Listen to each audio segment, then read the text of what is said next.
ala Muhammad sallallahu alaihi wasallam. Sallallahu ala Muhammad sallallahu alaihi wasallam.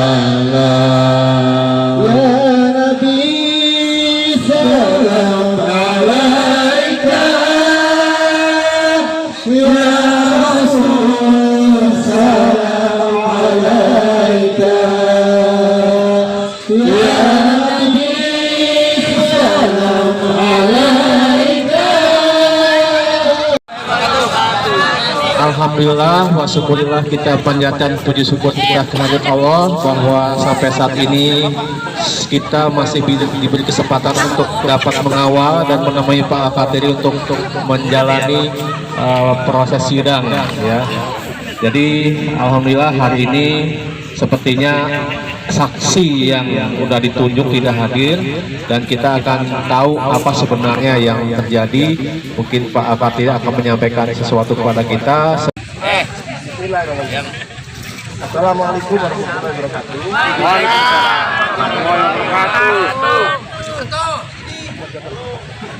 Alhamdulillahirabbil alamin, syukur kami panjatkan kehadirat Allah Subhanahu wa taala yang mana setiap hari kita setiap 2 minggu sekali ya.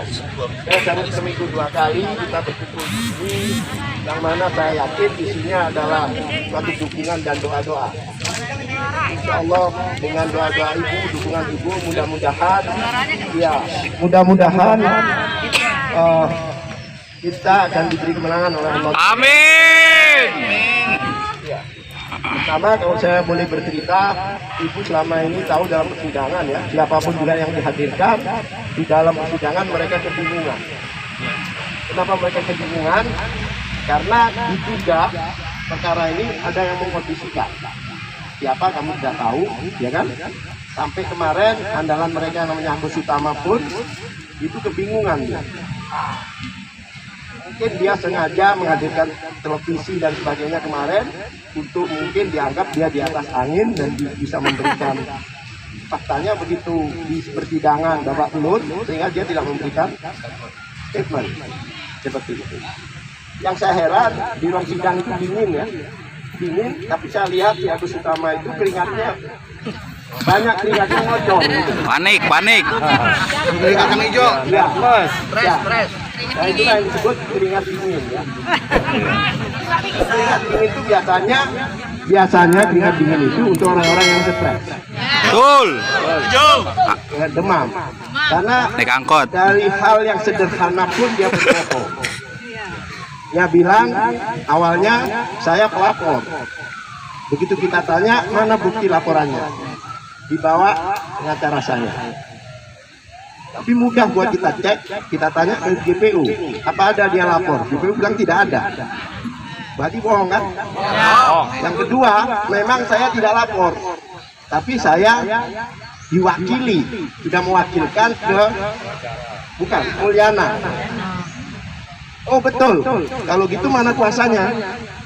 Karena orang kalau mewakili secara hukum kan harus ada surat kuasa, ya kan? Nah, kemudian dia bilang nggak ada. Nah dari situ aja sudah kelihatan bahwa keterangannya semua seperti apapun juga itu adalah bohong. Yang sederhana itu, ya kan? Bahkan dia ngaku bahwa saldo koin dia adalah 4 juta. Kita coba hitung-hitungan. 4 juta itu kalau kali 20 ternyata 80 miliar. Wow. Saya tanya di mana 80 miliar itu? Apakah saudara punya mobil? Dia bilang tidak punya. Jadi begini, baik di GPU maupun dari saksi-saksi itu jadi kebingungan. Kenapa hartanya berkembang terus gitu?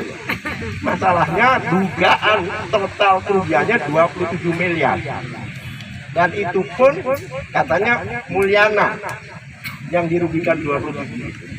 Sekarang ada tambahan lagi 37, tambahan lagi 80 miliar dan sebagainya. Ini apakah dibuat merevisi dakwaan jaksa atau bagaimana?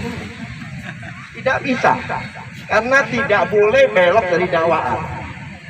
Makanya saya bilang sama hakim, mohon majelis sudah jangan ngomong angka lagi, angka sudah total, sudah selesai, sudah balas. Jadi makin banyak orang nambahkan makin tidak logis. Bagaimana bilang kerugiannya 27 miliar total, tapi masih ada yang nambahin. Satu lari kemana, ya kan? Yang jelas 4 daripada dakwaan itu, maksudnya pelanggaran hukum itu sudah kami amputasi, insya Allah. Dan saya sampai nyeletuk ke hakim, berarti tidak ada. Sebenarnya saya nggak boleh menyimpulkan, tapi saya sengaja. Saya bilang bahwa dibilang tidak ada izinnya, faktanya ada. Izin kita itu di bawah instansi teknis. Jadi kalau kita bicara izin ya, izin itu dari Kementerian Perdagangan. Tapi bisa didelegasikan ke Pemda. Bisa didelegasikan ke instansi teknis. Contohnya kalau keuangan ke OJK. Kalau Komitisi ke Bapepti. Ada yang mau coba memancing, waktu saya masuk tidak ada izinnya. Nah memang Bapeptinya belum ada, mau izin kemana? Betul. Saya bilang kira-kira kemungkinan 2019 itu baru ada Bapepti. Ya kan? Kemudian dia bilang lagi, bahkan izin itu bukan hanya ke Bapepti, tapi juga ada hak paten dari Kementerian Hukum dan HAM. Betul. Betul. Aplikasinya itu langsung dibawa Kementerian Info. Betul. Jadi soal perizinan sudah lengkap.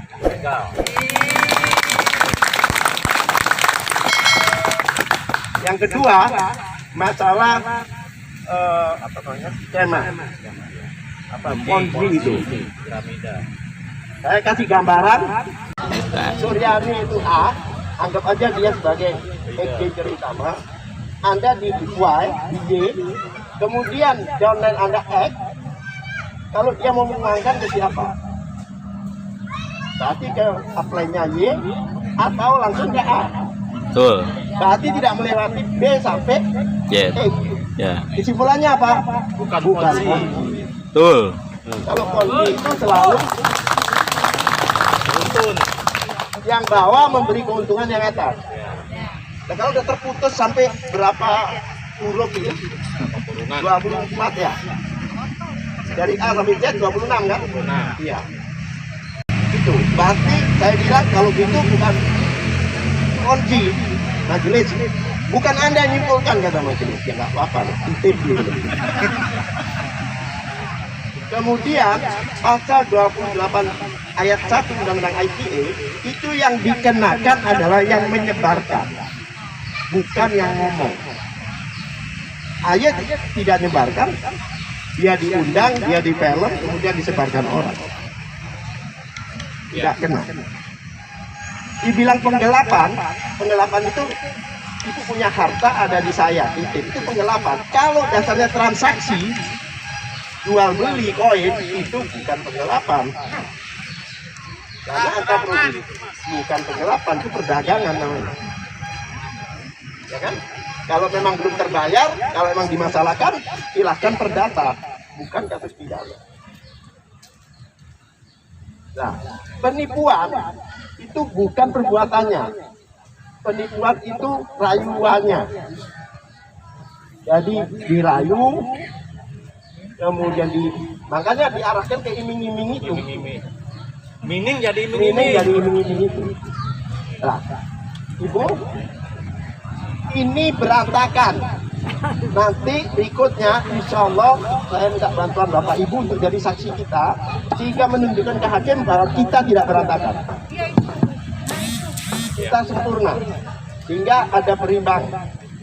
Yang satu di bawah, insya Allah kita siap. Bahwa perkara ini sehubungan dengan 3 LP, 3 laporan. Pertama adalah Mulyana, 2 adalah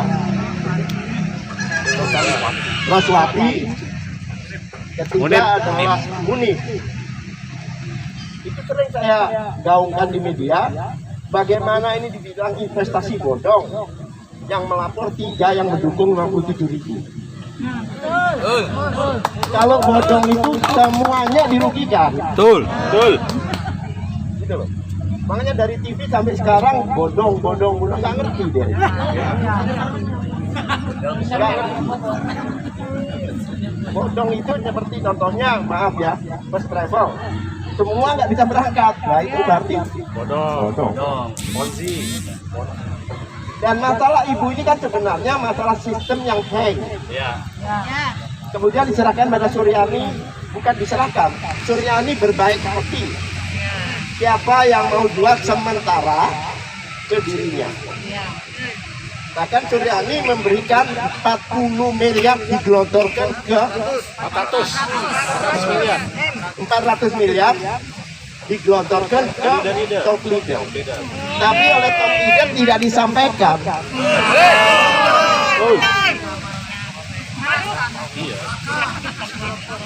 Ya, sebenarnya diberikan oleh top leader, tapi sama top leader tidak disampaikan. Dan satu hal lagi, 3 bulan Suryani pegang. Dan Suryani kenapa kok tidak bisa gelontor begitu? Karena ada keterikatan dengan bank.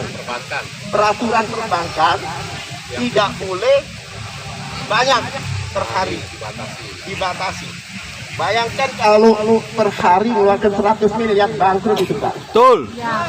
Oleh sebab itulah Suryani ini membantu. Bukannya dia dianukan, dikatakan tadi, dia membantu. Kemudian ibu insya Allah, jadi aplikasi ibu itu terbekukan, bukan dicabut ya, terbekukan. Insya Allah kalau ini kasus sudah selesai atau mungkin dalam perjalanan ini, pembekuannya itu akan dicairkan kembali. Amin. Kalau itu terjadi, namanya dibekukan, Bu. Koin ibu masih ada, bukan hilang. Tinggal kesabaran kita aja. Amin. Kita dapat musibah sekarang ini. Dan masalah itu saya tahu persis, sebenarnya bukan masalah pribadi, tapi karena ibu mempunyai tanggungan orang-orang di belakang ibu. Selama kami jadi lawyer, kalau hitam putihnya jelas, ya ini kan jelas hitam putihnya. Insya Allah hakim akan memutuskan positif. Amin. Makanya kami tidak memberi kesempatan perkara ini jadi abu-abu. Walaupun apapun juga penekanan, kalau hitam putihnya jelas, insya Allah positif. Sekali lagi, karena saya ingat perjuangan ibu, hujan, panas di sini, di sana dan sebagainya, kami terpanggil untuk membantu. Ini tuh ceritanya. Ini karena ada yang ganggu-ganggu di telepon ini. Baiklah, saya pikir sampai di sini. Terima kasih. Hidup Pak Terima kasih Pak Kartini sudah menginformasikan.